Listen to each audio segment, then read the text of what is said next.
Hello friends, welcome to my channel. I am Sanjeev Khanna. आज एक topic discuss करते हैं कि जब किसी इवेंट को हम एनालाइज करते हैं, नॉर्मली हमने देखा उन घरों को हम रेफर करते हैं कि मैरिज है, चाइल्ड बर्थ है, प्रोफेशन है या घर बार प्रॉपर्टी है। तो बेसिकली वो अब जानने में यही बात आती है कि पहला घर आपका है, दूसरा घर आपका पैसा है, तीसरा भाई बहन है, चौथा मदर है, प्रॉपर्टी है, पांचवा बच्चे हैं। तो उस हिसाब से उन घरों को हम फर्दर एनालाइज करते हैं किसी इवेंट के लिए। That's general talk. जब आप एनालाइज करते हैं then you do so many other things, but जो जनरल एक रहता है, टॉक करते हैं कि पहला घर आपका है और दूसरा परिवार का है या पैसे का है। अब उस घर में उस घर का लॉर्ड देखते हैं, उस घर में कौन बैठा हुआ है, उस घर पे किसकी दृष्टि है। तो ये सारी चीज़ें मेन फोकस हमारा उस घर पे रहता है। फिर उसकी दशा भुक्ति वगैरह में हम आगे जाके फर्दर एनालिसिस करते हैं। अब इवेंट्स लाइफ में कैसे आप डिस्क्राइब करेंगे? अब पैसे का इवेंट है कि कोई पैसे की समस्या है, किसी की पैसा नहीं आ रहा है, इंसान क्या कर रहा है, जॉब कर रहा है या नौकरी करता है, बिजनेस करता है, क्या कर रहा है। तो इन हालातों में किसी की समस्या पैसे की हुई तो कहते हैं जी दूसरा घर देखो और दूसरे घर से रिलेटेड एस्पेक्ट्स एंड उनकी कौन सा ग्रह है, तो इसका एनालिसिस करते हैं। बट रियली क्या एक घर रिस्पॉन्सिबल है किसी एक इवेंट के लिए? मैं समझता हूँ नहीं है। क्योंकि कोई एक घर, अब जिंदगी के कोई भी एक इशू है तो उसमें बहुत कुछ जुड़ा हुआ है। अब चाइल्ड बर्थ को ले लीजिए। अब किसी को चाइल्ड बर्थ की समस्या है तो वो कंसल्ट करता है कि पांचवा घर आपका पीड़ित है, आपका इसमें मेलेफिक बैठा हुआ है, इसमें मेलेफिक एस्पेक्ट है, दिस एंड दैट। बट कोई एक घर is not fully responsible for giving the results of that event. अब चाइल्ड बर्थ होता है तो क्या क्या चीज़ें लाइफ में चेंजेस आते हैं। चाइल्ड बर्थ होगा तो आपका परिवार बढ़ता है,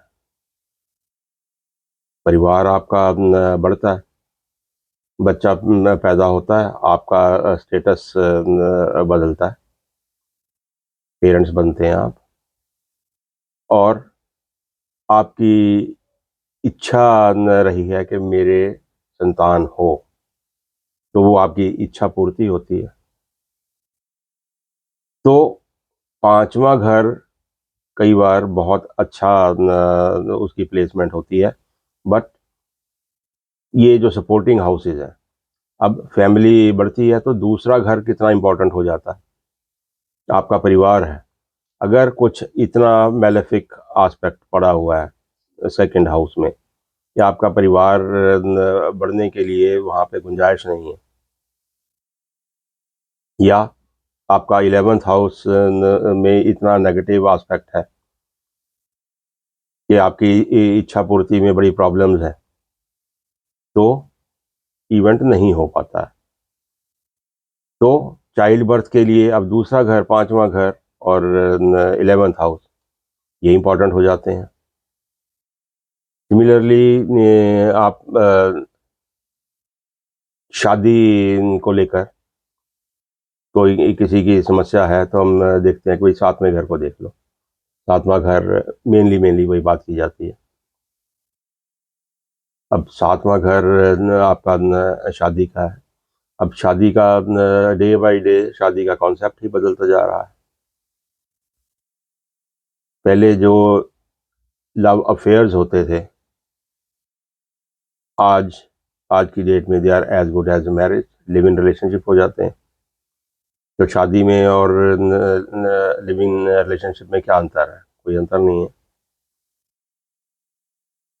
एक रिचुअल है जो यंग जनरेशन का ये मानते भी नहीं है, तो वही नहीं होता है, बाकी तो सब कुछ होता है। तो शादी करते हो तो भी आपका परिवार बढ़ता है, second house comes into play. फिर अगर आपका लव मैरिज है, आपका लव अफेयर चलता है, तो पांचवा घर भी किसी ना किसी तरह इन्वॉल्व हो जाता है। सातवां घर प्राइम हाउस शादी का तो है ही। फिर आपकी इच्छा पूर्ति भी होती है, आपका सोशल रिलेशनशिप रहता है, घूमते हो फिरते हो, socially you are known to be a couple, 11th house. अब इन घरों की इन्वॉल्वमेंट के बिना शादी कहाँ होती है? खाली 7th हाउस लेकर चलोगे तो अगर इन घरों में प्रॉब्लम है तो शादी कैसे होगी? होती भी है तो प्रॉब्लम्स आती हैं। तो मेरा कहने का मतलब ये है कि कोई एक घर पूरी तरह रिस्पॉन्सिबल नहीं होता है किसी एक इवेंट को अंजाम देने के लिए। सो वहाँ पे आपको बदलते समय के हिसाब से आपको डिटरमिन करना है कि इस इवेंट को कंसेप्शन से लेकर जब वो इवेंट आपके माइंड में आता है, वहाँ से लेकर अंजाम देने तक क्या क्या चीज़ें उसके बीच में इन्वॉल्व होती हैं। अब प्रॉपर्टी आपने खरीदनी है, तो प्रॉपर्टी के हिसाब से देखें तो 4th हाउस प्रॉपर्टी है। अब प्रॉपर्टी खरीदनी है आपने, तो क्या आपको पैसा नहीं चाहिए? प्रॉपर्टी के लिए पैसा चाहिए, तो प्रॉपर्टी के लिए आपको पैसा चाहिए। अब प्रॉपर्टी खरीदोगे तो पैसा खर्च भी होगा। पैसा आपके पास नहीं है तो आप लोन भी लेंगे। लोन भी लेते हैं तो आपको कुछ डिपॉजिट देना पड़ता है, मींस आपकी कोई जो सेविंग है वो सेविंग भी जाती है उसमें। फिर आपकी इच्छा पूर्ति भी होती है। अब देखिए कितने घर इन्वॉल्व हो गए। सेकंड हाउस मनी है, वो भी इन्वॉल्व हो गया। चौथा घर प्राइम हाउस तो है ही। बैंक से लोन लेते हो, कहीं और से लोन लेते हो, तो छठा घर इन्वॉल्व हो गया। 11वां घर हो गया, इच्छा पूर्ति है आपकी। खर्चा आप करते हो, 12th हाउस हो गया। 4 हो गया, 11 हो गया, 12 हो गया, 8 हो गया, 6 हो गया। तो कहीं ना कहीं इन चीज़ों की इन्वॉल्वमेंट हो जाती है। डिपेंड करता है कि जो प्रश्न करने वाला है उसकी सिचुएशन आप जानोगे पहले। कोई एक इंसान आपके पास आता है कि I have cash, total cash मेरे पास है और मैं घर खरीदना चाहता हूँ, इज इट पॉसिबल इस समय में? तो आप सिचुएशन समझे कि इसके पास कैश है, सारा इसका सेविंग है, कुछ भी है, तो आपको सिर्फ चौथा घर, 12 घर, 4 12 देखना, और 11th भी देखोगे कि इच्छा पूर्ति हो रही है। 4 11 12 घर से आपका काम चल जाता है। एक इंसान आता है कि बहुत समस्या है, घर खरीदना चाहता हूँ, बड़ी प्रबल इच्छा है, बट पैसे का इंतज़ाम नहीं हो पा रहा है, तो बैंक से लोन लेना पड़ेगा। अब ये सेविंग नहीं है, कहीं और से उधार लेना पड़ेगा, प्रॉपर जगह पे घर नहीं मिल रहा, 100 किस्म की प्रॉब्लम। तो उनके लिए फिर आपको देखना है कि छठा घर लोन मिलने की पॉसिबिलिटी क्या है, छठे घर की इन्वॉल्वमेंट होना ज़रूरी है। किसी कोई सेविंग या किसी और से आपको उधार लेना, कोई पार्टनर से उधार लेना कहीं और से, तो आप 8वां घर फिर देख रहे हैं वहाँ पे।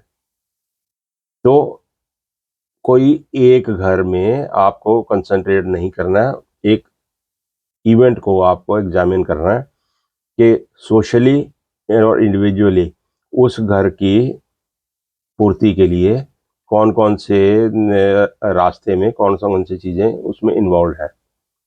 उन सब घरों को आप इकट्ठा करके एग्जामिन करेंगे तो आपको इवेंट पूरा होता नज़र आएगा।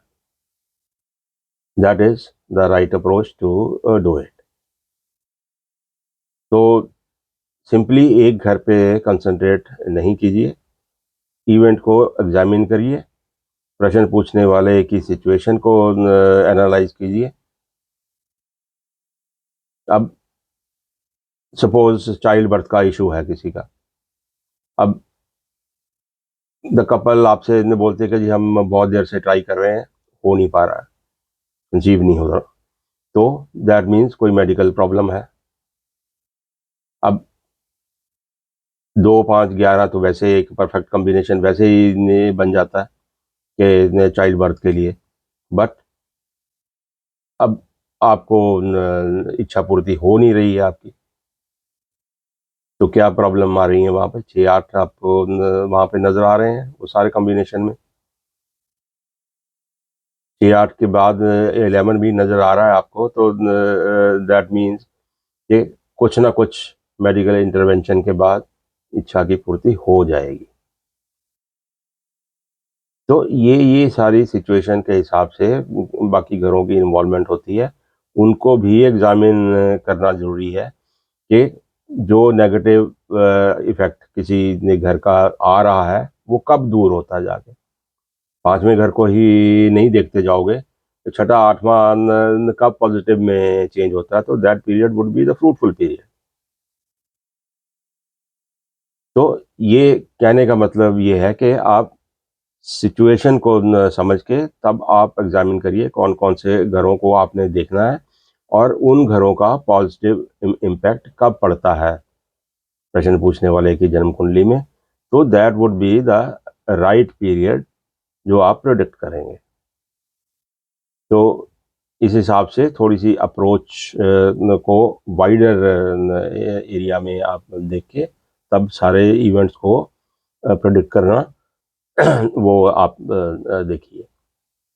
Hope you like these contents and subscribe to my channel if you like it, and share with your friends.